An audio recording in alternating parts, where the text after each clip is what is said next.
বিনোদন জগতের হাল হকিকত বোঝা মুশকিল। নতুন বছর নকিং দ্য ডোর। তার আগেই দুঃসংবাদ টলিউডে একটি নন ফিকশন শো একটি চ্যানেলে প্রচুর লোকের কর্মসংস্থান হয়। তাই যদি হঠাৎ কোনো চ্যানেল অথবা হঠাৎ কোনো শো বন্ধ হয়ে যায় তাহলে একাধিক ব্যক্তি কর্মহীন হয়ে পড়েন। কয়েক মাস আগেই শহরের একটি পাঁচতারা হোটেলে লঞ্চ হয় জি বাংলা সোনার। অনেক নন ফিকশন এবং ফিকশন শো এসেছিল, প্রচুর মানুষের অন্ন সংস্থানও হয়েছিল।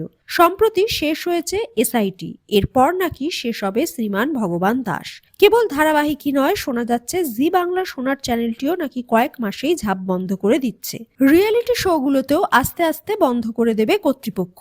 এই দুঃসংবাদ পেয়ে ভেঙে পড়েছেন চ্যানেলের সঙ্গে যুক্ত কলাকুশলী এবং কর্মীরা। অনেক শিল্পী অন্যান্য কাজ ছেড়ে ধারাবাহিকের সঙ্গে যুক্ত হয়েছিলেন, কারণ একটা সিরিয়ালে কাজ করতে গেলে অনেকটা সময়ই দিতে হয়। টিআরপির জন্য গল্প বদলে যায় যখন, তখন অনেক তারকাই ডেট পান না। তাই সব মিলিয়ে টেলিপাড়ার ভবিষ্যৎ বড্ড অনিশ্চিত। একদিনের নোটিশে ধারাবাহিকও বন্ধ হয়ে যাচ্ছে। চ্যানেল বন্ধ হওয়ার খবরও পৌঁছে গেছে সকলের কাছে, তবে চ্যানেল কর্তৃপক্ষ এই খবরে এখনো শিলমোহর দেয়নি। জি বাংলা সিনেমার নাম বদলে জি বাংলা সোনার হয়েছিল। এবার চ্যানেলটি আবার জি বাংলা সিনেমা থাকলেও সোনার হিসেবে থাকবে কিনা তা জানা যাচ্ছে না। তবে চ্যানেল বন্ধ হওয়ার ঘটনায় অনেকেই ভেঙে পড়েছেন। এর আগেও জি বাংলাকে নিয়ে নানা ধরনের কথা শোনা গেছিল। চিরদিনই তুমি যে আমার নাকি শেষ হয়ে যাবে এমন গুঞ্জনও শোনা গেছিল।